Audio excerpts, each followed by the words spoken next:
Hello. Today we're going to introduce the idea of acids and bases and learn a little bit about them. That's going to help us just have some background knowledge as far as that stuff goes. So let's start off talking about acids. So the word acid comes from the Latin word acer, which means sour. Vinegar and lemons were long known by the ancients to taste sour. The word base has a more obscure origin. However, the word alkaline, which is an older word for base, was derived from the Arabic word al-kili, meaning roasted in the pan or the ashes of plants. Writings as early as the 900s have shown that the mixing of ashes of plants with water, then slaked lime, would produce the alkaline solutions sodium hydroxide and potassium hydroxide. Acids and bases were initially defined based on observable properties, also called operational definitions. In the year 1661, Robert Boyle described the properties of acids as they have a sour taste, they change the color of a vegetable dye called litmus red, they're corrosive, and they become less acidic when mixed with alkalis. And he also described the properties of bases or alkalis as have a slippery feel, change litmus blue, and become less alkali when mixed with acids. Antoine Lavoisier created the word oxygen in the year 1777 after the Greek word oxys for sour and genes for born.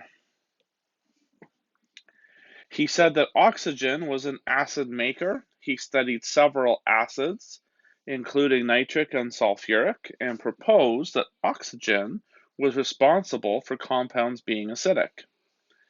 He was wrong, but he was one of the first to chemically identify acids as opposed to just using observable properties.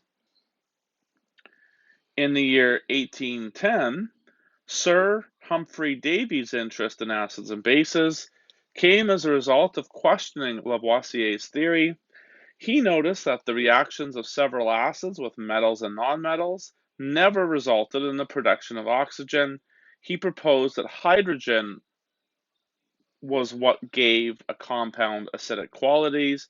Davy's theory was not complete since many hydrogen-containing compounds like ammonia are not acidic. In 1838, Justus Liebig, a German chemist, modified Davy's theory, proposing that acids contain hydrogens that can be replaced by metals to form a salt. This theory held for about 50 years until Svante Arrhenius's description of acids and bases.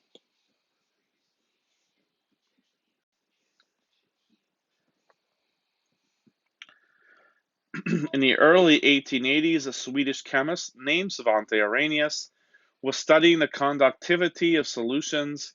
At that time, very little was known about the structure of atoms and molecules. He proposed that electrolytes broke up into charged particles in water. Scientists at the time did not accept his theory. They believed that atoms and molecules were indestructible and could not break apart. Consequently, in 1894, he was given the lowest possible mark for the defense of his PhD thesis. He was not discouraged, though. He believed in his theory, and with the help of some prominent scientists, he continued to press the scientific community to accept his theory. Eventually, as the knowledge of atomic structure increased, his theory was accepted, and in the year 1903, he received the Nobel Prize for his work. In 1887, he discovered that all acidic and basic solutions he tested were electrolytes.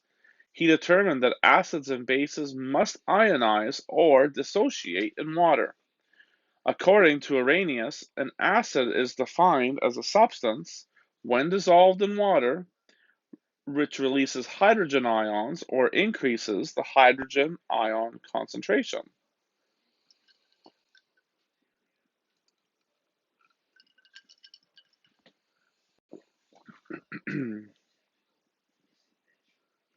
Hydrochloric acid dissociates in water according to the reaction shown below.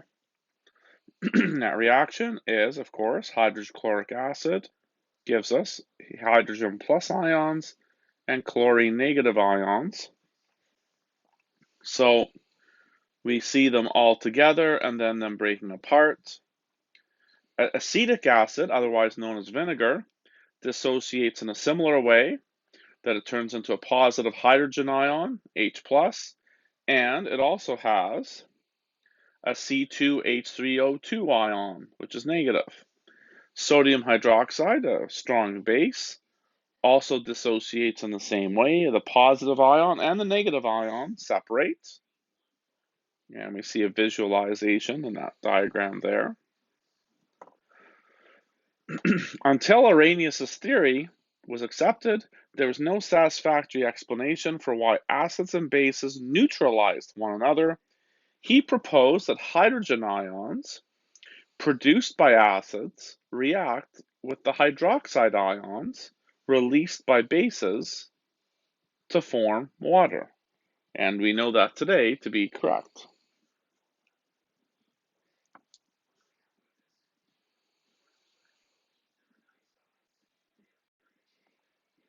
Now, there are some issues with Arrhenius' theory. Arrhenius' definition says that acids and bases can only occur in water solutions. However, we notice that hydrogen chlorine gas and ammonia gas will react together. That is, as a gas hydrogen chloride is an acid and ammonia is a base. The Arrhenius definition does not account for this, so that is an exception with Arrhenius' theory.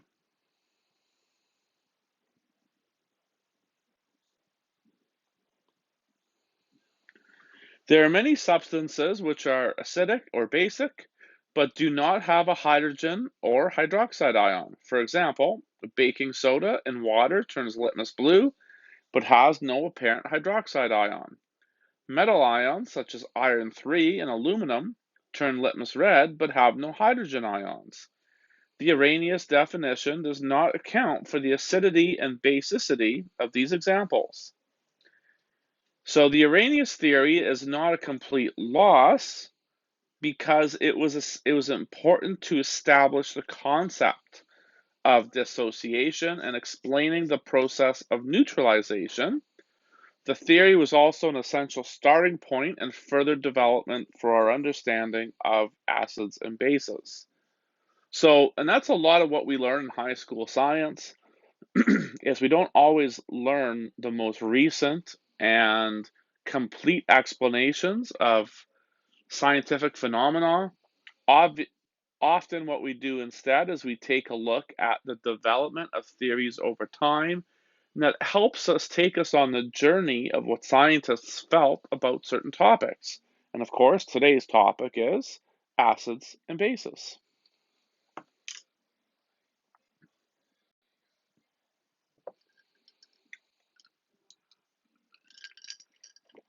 So after Arrhenius, we have the Bronsted-Lowry theory, and that was developed by Johannes Bronsted and Thomas Lowry. They independently came up with this theory within months of each other in the year 1923, and this definition accounted for the acidity of metal ions and basicity of baking soda. So they basically both get credit for it, and that's why it's called the Bronsted-Lowry theory. According to the Bronsted-Lowry definition, an acid is a proton or hydrogen ion donor. A base is defined as a proton acceptor. For example,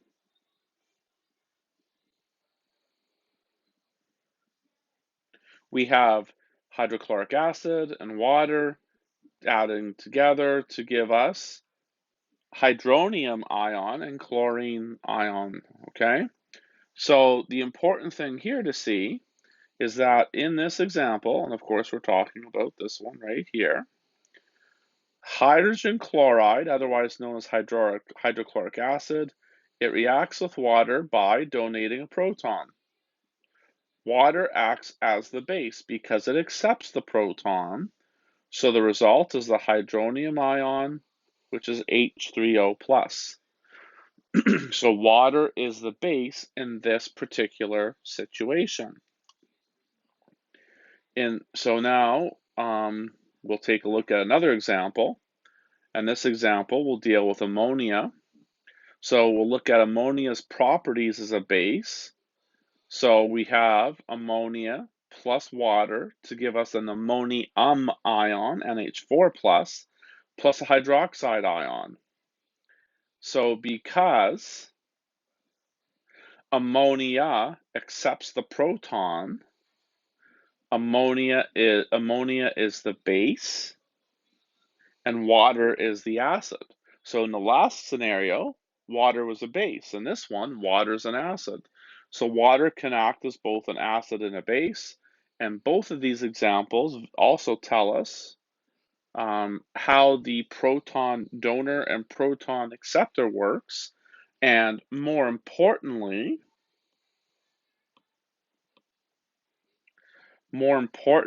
it kind of helps draw that line in the sand and tell us how to define acids and bases. So an acid is a proton or hydrogen ion donor, okay? A base is defined as a proton acceptor. So this is the heart of the Bronsted-Lowry theory that came out shortly after Arrhenius and explained some phenomenon that Arrhenius was unable to account for. Okay?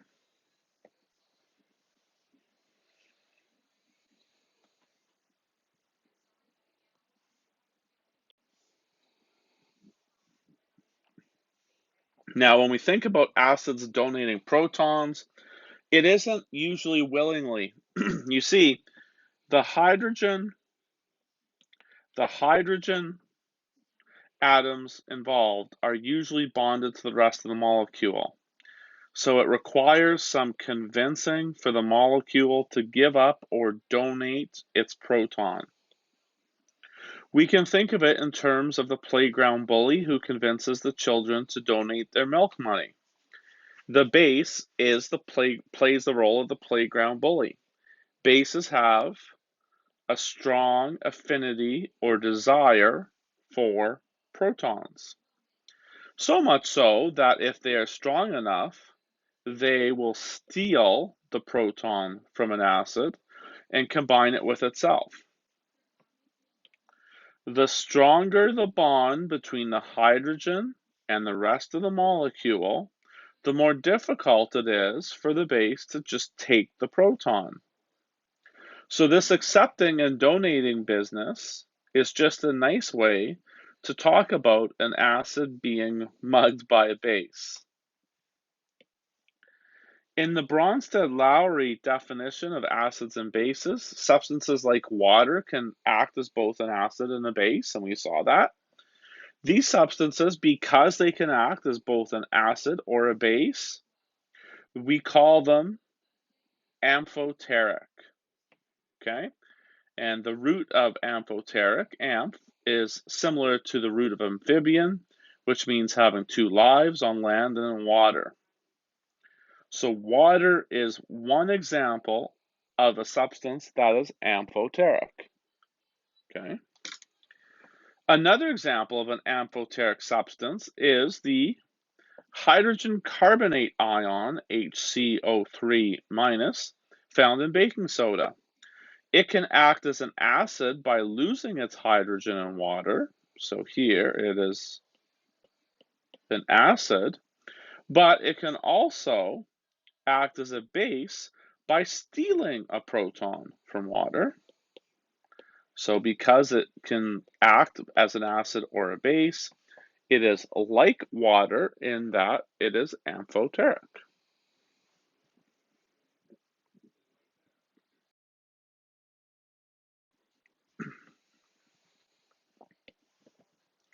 So let's look at some advantages and issues with the Bronsted-Lowry theory.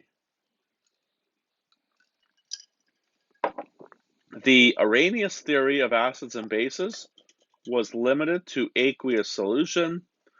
The Bronsted-Lowry theory expands the definition of an acid and base to a proton donor or acceptor.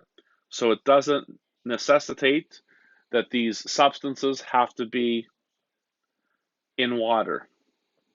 However, even though acids and bases can occur without water, there's still a requirement for the presence of a solvent. The Bronsted-Lowry theory is able to explain why substances such as hydrogen carbonate can act as an acid and a base, and how substances without hydroxides, like ammonia, can act as bases. They did not explain, however, how substances without protons can act as acids. Bronsted and Lowry explained acids and bases in terms of proton donors and acceptors, when protons are usually taken away or stolen. Bases don't simply accept protons, but they take protons away from acids. The Bronsted-Lowry theory is the most useful for us in this course, but we will examine another theory on the next page.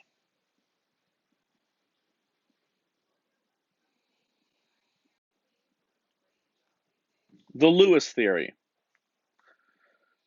Lewis's theory is a little bit more general, and he proposed that an acid accepts a pair of electrons during a chemical reaction, while a base donates a pair of electrons. According to the Lewis theory, a species that has no hydrogen to donate can still be an acid.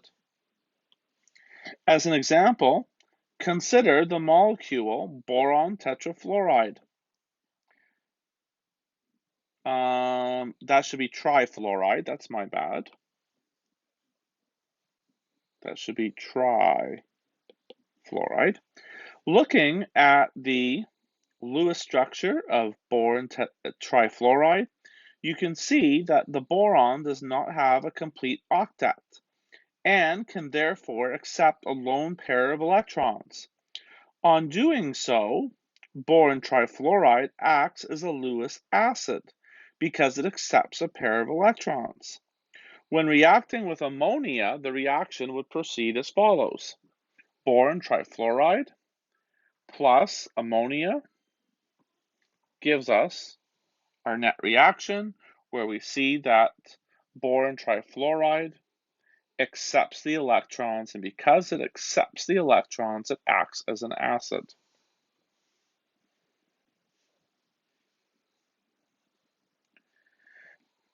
The Lewis definition is so general that any reaction in which a pair of electrons is transferred becomes an acid-base reaction. Any reaction.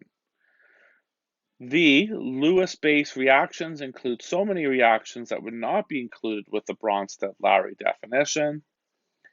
The Lewis acid-base theory does not affect the substances we have previously called Bronsted-Lowry bases, because any Bronsted-Lowry base must have a pair of non-bonding electrons in order to accept the proton. However, this theory vastly expands the number of compounds we have called acids. Any compound that has one or more valence shell orbitals can now act as an acid.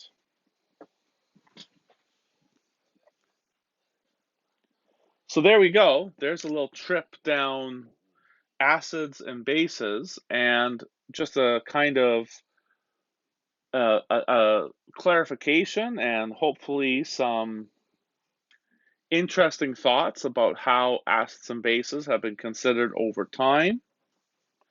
And we will be studying and looking at reactions involving acids and bases in all sorts of different approaches. So it's important that you take a look at Arrhenius' theory, Bronsted-Lowry's theory, and Lewis's theory, and be able to work within each of those frameworks.